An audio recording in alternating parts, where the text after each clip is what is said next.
Décidément compliqué cette semaine pour le Barça.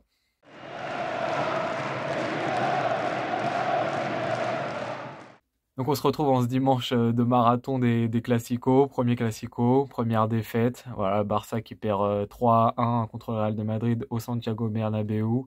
Après un match voilà, où il aura vraiment montré que le Barça reste vraiment l'enfant du Real de Madrid sur cette année. Et le Real de Madrid reste une équipe très adulte et très mature dans son jeu. Sur ce match-là, ça a été super criant.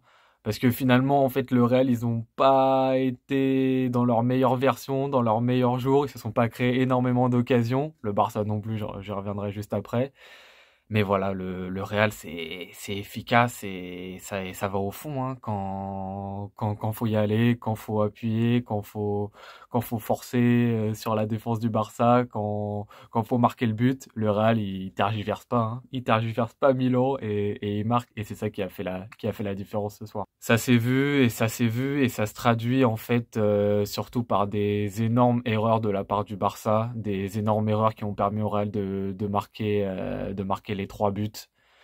Premier but, voilà, encore une fois, on va tomber sur lui, mais là c'est sur le choix, c'est Busquets qui malheureusement a encore été titulaire malgré sa contre-performance contre l'Inter.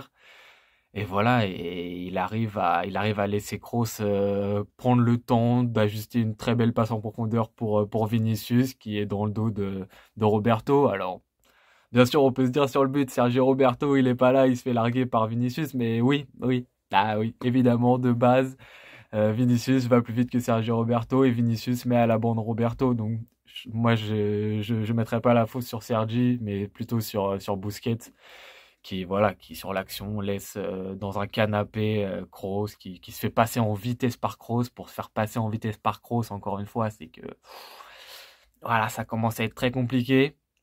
Donc Busquets qui sort à peu près, je crois, vers la 60e minute de jeu. Et bizarrement, on voit le Barça qui commence vraiment à mieux jouer au moment où il sort. Donc, je pense qu'il va vraiment falloir se poser des questions et réfléchir au milieu Pedri, Gavi, De Jong. Parce que voilà, c'est compliqué. Busquets, c'est très très compliqué en ce moment. Donc première faute du Barça qui commence ensuite à jouer. Le Barça qui joue bien, encore une fois, comme contre l'Inter, c'est la même chose. C'est-à-dire que dans la zone de terrain, dans la zone de jeu essentielle, centrale, le Barça a le ballon. Le Barça arrive à sortir des situations. Voilà, lorsqu'il a le ballon, le Barça fait de bonnes choses, arrive à créer des décalages, etc.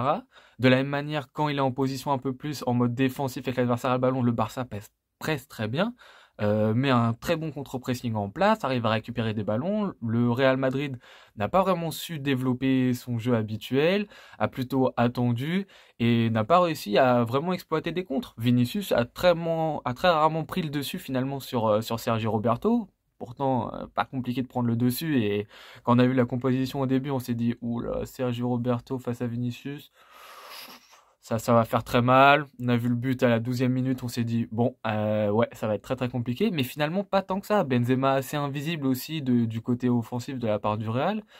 Et on se dit, putain, c'est dommage qu'on bénéficie pas de ce bon jeu. Mais le problème, c'est que contrairement au Real de Madrid, le Barça, on est encore trop enfantin et immature dans les zones décisives, que ce soit dans nos 30 derniers mètres, comme dans leurs 30 derniers mètres à eux. Et on n'a pas su marquer le but. Et voilà. Et encore une fois, je vais tomber sur Lewandowski, ça va commencer à faire beaucoup de fois, mais Lewandowski s'est une nouvelle fois fait manger. Après s'être fait manger contre les défenseurs de l'Inter Milan, Skriniar, Van Vrier, etc.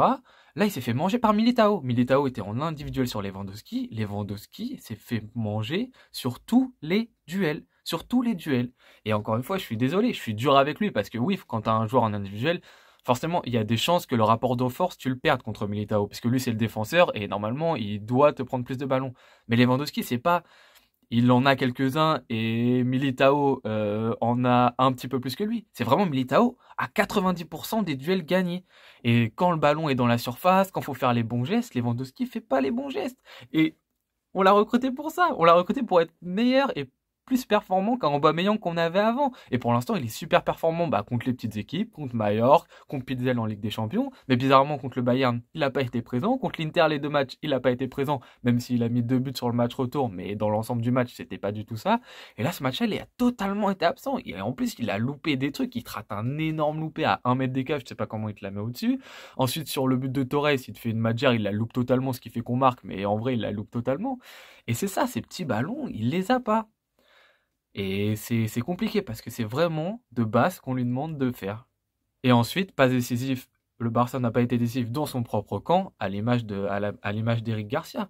Eric Garcia, sur le deuxième but du Real Madrid, c'est lui qui fait la déviation, alors qu'il n'y a personne derrière lui. Il dévie totalement la balle, ce qui prend un contre-pied Koundé. Ensuite, Vinicius récupère et le Real va marquer parce que le Real décale très bien, fait une passe en retrait. Et puis, il y a quelque chose d'assez intéressant avec le Barça, c'est que quand l'équipe adverse est à peu près au niveau de l'entrée de surface, on laisse vraiment la possibilité à l'adversaire de pouvoir tirer et pouvoir marquer en fait.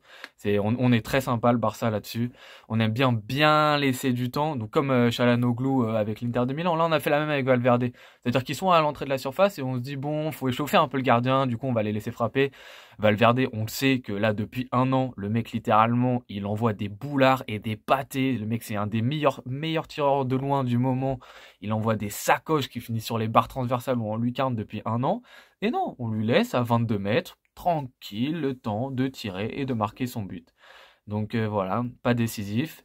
Et sur la fin du match, le dernier but, Eric Garcia qui se fait manger par Rodrigo et qui commet une faute. Mais une faute, encore une fois, voilà, on est des enfants. Une faute, Rodrigo, il est passé, il va en arrière et tu mets ton pied sur son pied. Tu te dis, mais voilà, on est des enfants. Et à l'inverse, faut féliciter Real Madrid. Faut savoir dire que le Real de Madrid, en ce moment, est plus mature et est meilleur que le Barça. Voilà, le Real Madrid, sur le terrain, ils rigolaient. Ils étaient tellement sereins. En fait, ils sont tellement sereins de la manière dont ils jouent. C'est-à-dire, on va attendre, on va pas forcément presser. On va attendre, on va avoir les petites occasions. Et les petites occasions qu'on va avoir, on va mettre des buts. Et ils sont tellement sereins que c'est gênant. C'est gênant. Ils rigolent durant un classico parce qu'ils savent que ça va se passer comme ils en ont envie. Et le Real, voilà, le Real, il décide de défendre bas, d'attendre. Ils concèdent pas d'occasion, ça se passe comme ils veulent. Le Real, sur le peu de fois où ils font un pressing, parce que des fois ils font un pressing, malheureusement pour eux, enfin heureusement, Modric, Kroos, c'est pas des joueurs qui sont capables de fournir tant de pressing que ça, mais ils sont quand même capables d'en le faire. Le peu moment où ils en font, ils le réussissent, ils font un pressing et le Barça bégaye un peu et n'arrive pas trop à ressortir les ballons. Et les peu de fois où ils vont en attaque et où ils font des contre-attaques, des attaques rapides dans la verticalité, etc., ils marquent des buts. Limite, je pense qu'ils en ont fait 5 pendant le match où ils ont bien ressorti le ballon, etc. Ils ont mis 5 buts. Enfin, ils ont mis 3 buts. Donc c'est impressionnant. Et au bout d'un moment, il va falloir tirer son coup de chapeau à ce Real-là qui arrive à être ultra réaliste dans les 2 surfaces. Et c'est la morale de ce match-là. C'est la différence entre les deux. T'as Real de Madrid efficace dans sa surface, dans la surface adverse. T'as le Barça qui est super bon dans tous les compartiments du jeu hors surface et qui est très bon. On l'a vu contre le Bayern en match aller de Ligue des Champions, les 2 matchs contre l'Inter, le Barça, il est pas mauvais, n'est pas complètement largué. Mais dans les 2 surfaces, dans la sienne et dans celle de l'adversaire, il y a personne. C'est enfantin, c'est des enfants. Tout n'est pas perdu. Voilà, maintenant on a 3 points de retard. Semaine prochaine, on joue à la maison contre Villarreal. Tout n'est pas perdu, il y a du bon jeu. Le pressing commence à être vraiment de plus en plus intéressant.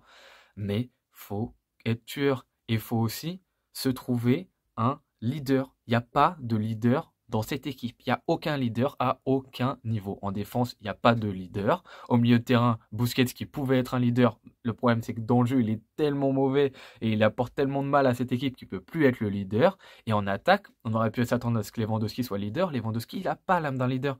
Lewandowski, pour l'instant, ça c'est peut-être du fait qu'il soit tout nouveau dans l'équipe.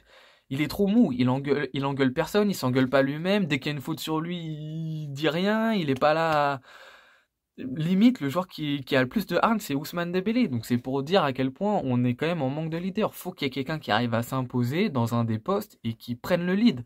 Ça peut être un Pedri, ça peut être un De Jong, même si je pense que dans son caractère c'est pas comme ça. Ça peut être un Koundé en défense. Mais faut qu'il y ait quelqu'un qui le prenne ce lead. Parce que là, l'équipe, elle se regarde, l'équipe, elle est gentillette en fait. C'est vraiment, encore une fois, des enfants. Des mecs qui jouent bien, etc. Au milieu du terrain, mais qui sont pas tueurs dans le comportement et dans les actions dans les 2 surfaces. Voilà, c'est vraiment la finalité de ce match-là.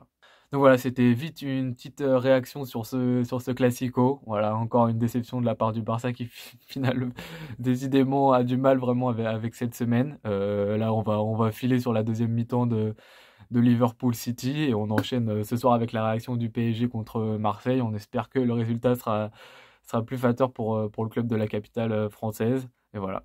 Je vous souhaite une très bonne journée, une très bonne semaine si vous voyez cette vidéo plus tard. Ciao.